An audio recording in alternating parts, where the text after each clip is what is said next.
The time that I lost my auntie, it was like a whole different story because everybody was mourning, everybody was crying, but I was the only one glad because I was crying and mourning, but I was glad that she went to see the Lord. That's why I want to support. That's why 30% of my book money is going to counseling for deaf children and normal children because all children need counseling. It's wonderful.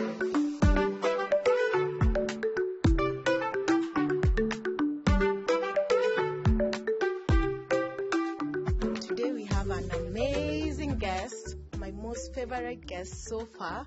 Her name is Marilyn Wandis. She is the author of this amazing book. It is a children's book about managing grief through the eyes of a child, and the book is actually to help guide adults, parents, and relatives on how to guide your children through grief. Karibu sana, Marilyn. Sante. Tell me something about yourself. Who are you? My name is Marilyn Wandis. My surname is Lynn. And today I'm going to be talking about my book, how I wrote it, and high school at Nairobi Primary School. It's located at State House, Mamlaka Road. And I hope each and every one of you listen to my story and share it to others. Wow, you have an amazing story. So what made you write this book, My Heart Remembers? This book made me, as it's written as my subtitle, Managing Grief Through the Eyes of a Child. I manage grief because the years that have got my down lane of my life, it is very hard to express by feeling, but I can express it with writing because it looks very easy to me than anything else, because every single thing that I do is always involving I write. Okay. So you also describe yourself as a sign language champ and a great supporter of deaf children. Yes. Where did your love for deaf children begin from? It began from the age that I was 4. I had this seminar for deaf children. We were competing. I was number 2. I met Teacher Nancy. Right now she's like a best friend. She invited me to her organization, Lugha Ishara. In English, that means sign language. Okay. So I embraced it as a culture, not as an organization, but a home. Yeah. Okay, Marilyn. So is there something that happened that now made you write this book? Yes, I went through some losses. Yeah, it started from the year 2018. I lost my grandmother. She passed away due to some illnesses. So I had that trauma of not combining on what happened. Yeah. In 2024, I lost my auntie in June 13th. That was June 11th. I lost my auntie. She left a very beautiful girl. Her name is Marilyn Wandis. My auntie was diagnosed with the wrong medicine, and she died and left a beautiful girl with us. In August 21st, I lost my best friend. She was like a big sister, a motivator. Every holiday she used to come to our house. She went for brigade camp for PCA church. She went for brigade camp and she got food poisoning. So she was taken to the hospital and her blood levels were low. So she died in Kenyatta Hospital. I'm so sorry about that. Then you decided to put all your emotions and all you've been going through in the book. Yeah. What was the most fun part that you enjoyed from writing this book? I enjoyed the graphics. For people who know me and watching this broadcast, they know that I love drawing. So I was like, why should I leave a blank book like that? Because me, I'm not a type of person that leaves a book blank. I always feel it in my own creativity. So creative. And you were able to translate something that is so hard for people to understand, even adults. And that is grief. And you wrote this book, and the book concept is My Heart Remembers, Managing Grief Through the Eyes of a Child. It's a gentle, tender, and faith-rooted guide designed to help adults see grief the way a child sees it, through questions, confusion, innocence, and pure emotion. So as you are going through grief and dealing with adults, your parents, your aunties, and all of them, what would you say is the number one confusing thing or something that they were not understanding about how you're dealing with grief? Okay. They were not understanding how I was feeling, because me as a child, I used to feel like I'm not loved when I had that process. But now if I open up to my parents and my family members, it feels so easy for me now, because the time that I lost my auntie, it was like a whole different story, because everybody was mourning, everybody was crying, but I was the only one glad, because I was crying and mourning, but I was glad that she went to see the Lord. So it is a faith-based book also to help people with grief. Yes. How would you explain to someone who does not understand what it means to heal or go through something through a faith-based kind of way? What would you tell them? I would tell them it's okay, because very soon I'll be writing a book, a simpler way of people to understand. For example, the deaf people, they do not understand formal words. They understand, for example, you see Nigerian people, some speak pidgin language, true? So even if it comes to signing, you have to use the pidgin language so that the deaf can understand and analyze. So I'm going to be doing that in 2026. Yeah. Wow, so you already have a goal and a plan for 2026. I already have a whole calendar planned. Wow, you are amazing. You are amazing. Can you tell me something else that is in also that calendar? There's supposed to be a animation series. Yeah, my friend is going to be doing that. It will be a series for children of all ages, from the age of the time that a child can read. It's like a comic book. Yeah.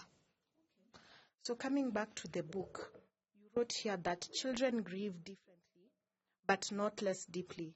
So you said adults move through grief with words, reflection, long emotional moments, but children move through grief through playing and imagination, short conversations, questions repeated many times, moments of silence, and sudden strong emotions. I would say that children are misunderstood when it comes to dealing with big emotions like grief. True. How are you able now to start explaining to your parents that I am grieving? Even though I've gone outside to play, or you told me this happened and I laughed and maybe ran away or decided to do something, I'm also grieving in my own style. How would you now explain it to other parents? I would say children have their own ways. Children are not the same. As adults want their children to become perfect, perfect, the best, how they want them to grow, but how children feel inside, it's a whole story. Children want to feel themselves and be themselves. They want to express themselves because there's no other person that can support your children except from their parents and guardians, because the parents have raised them and know them better than anyone. Yeah. So that's why you wrote here on page 41, when a child grieves, they look to the adults around them for safety, truth, and love.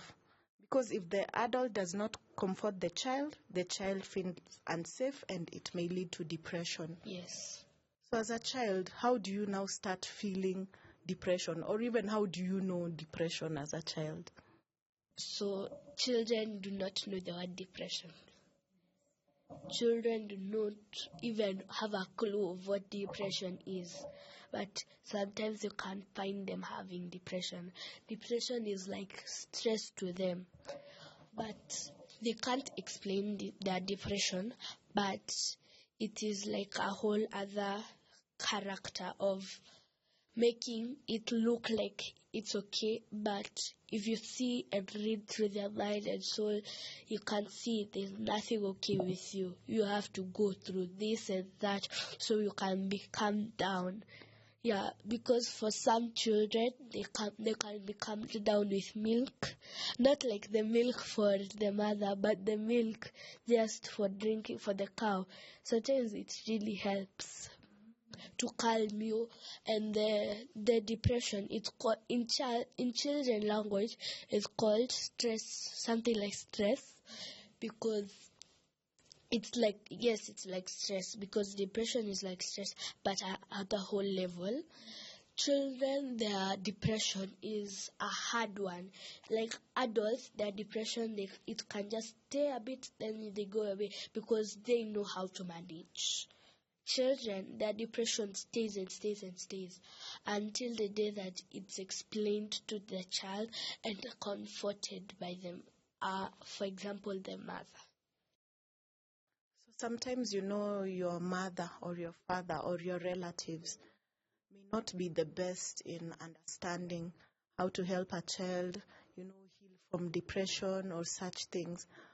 How would you advise that parent? Would you advise them to take the child to maybe church or to speak with maybe a pastor, or should they take the child to maybe a psychologist?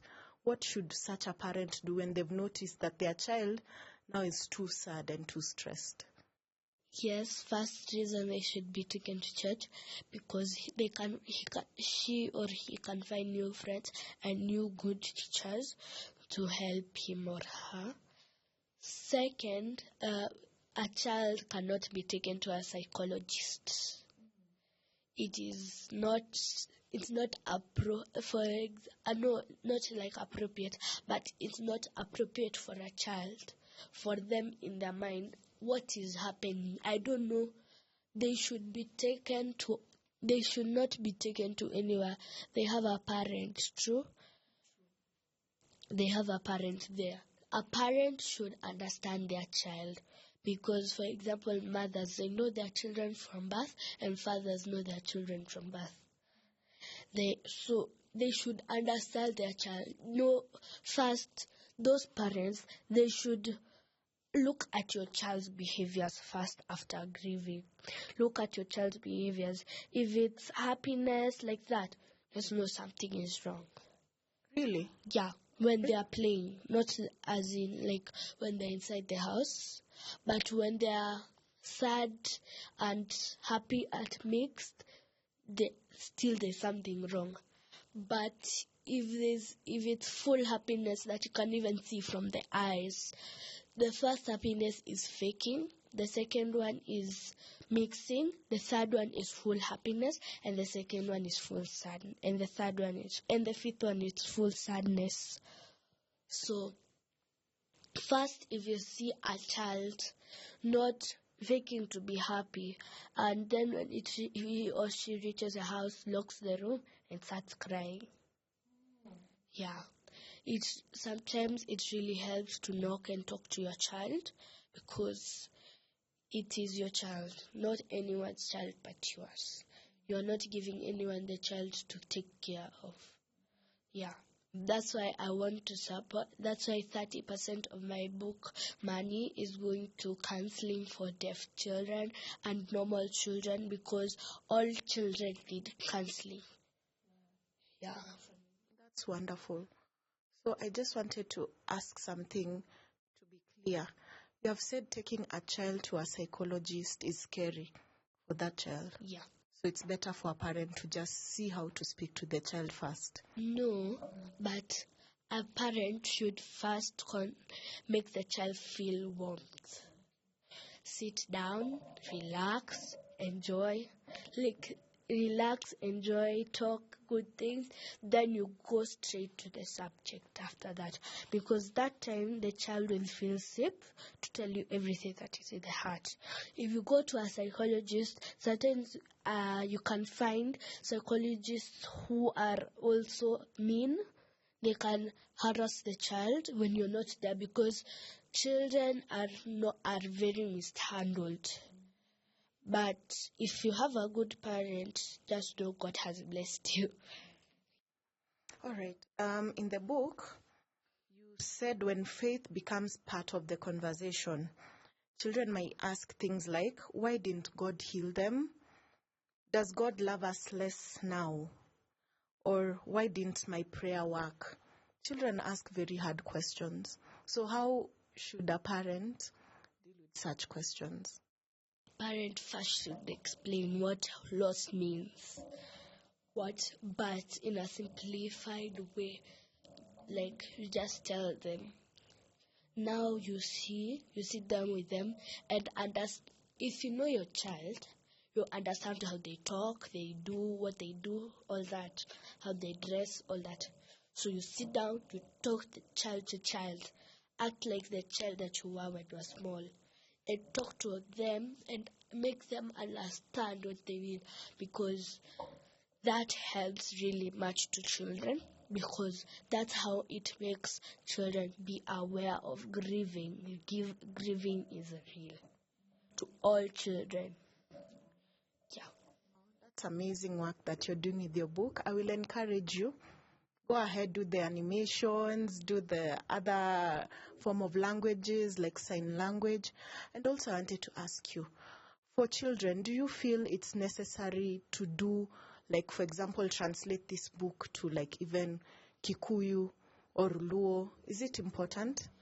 Yes, it is, because there are some children of all ages that understand their mother tongue and do not speak any other language. For me, I don't even know my mother tongue, but I can do that because I know my mother tongue is good for me, and I can even learn some new words from this book. Because if I do it in many languages, for example, Maasai children will understand. For example, I do for Kikuyu children will understand, especially for the people who's living in a country. Please tell people, your fans, because I know by now everyone is your fan. Where can they find this book? So this book is going to be found on Amazon. Soon it will be on Amazon. It is sold at 1,500, and it will be it will be distributed around Kenya, so all children can read my book and analyze, because I know this book is a good book, not a bad book, but a very good book, and it will help children to understand. The book is cost at 1,500, and this book is going to help each and every child to understand and analyze. For more information, you can call 0725 733 843. Yeah. Thank you so much. Thank you for doing this amazing work. I would say this is God's work, and this is a very important book for both parents and children. So I encourage you, continue. I'm always behind you and cheering for you. Thank you so much. This has been Crimson Courage, and we usually record at iHub under the CC Hub program. Thank you so much, iHub, for having us. We are always at home here. This is Crimson Courage. Bye-bye. Bye.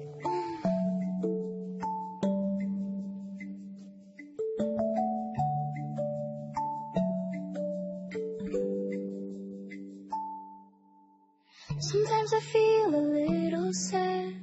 Sometimes I miss you so much. I think about our happy times and my heart starts to glow. My heart remembers, yes it does, all the love you shared with me. Tears may fall from my eyes, but I know God is with me.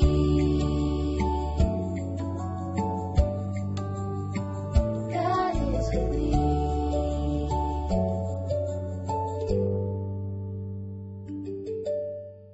The Lord is near to the brokenhearted and saves those who are crushed in spirit.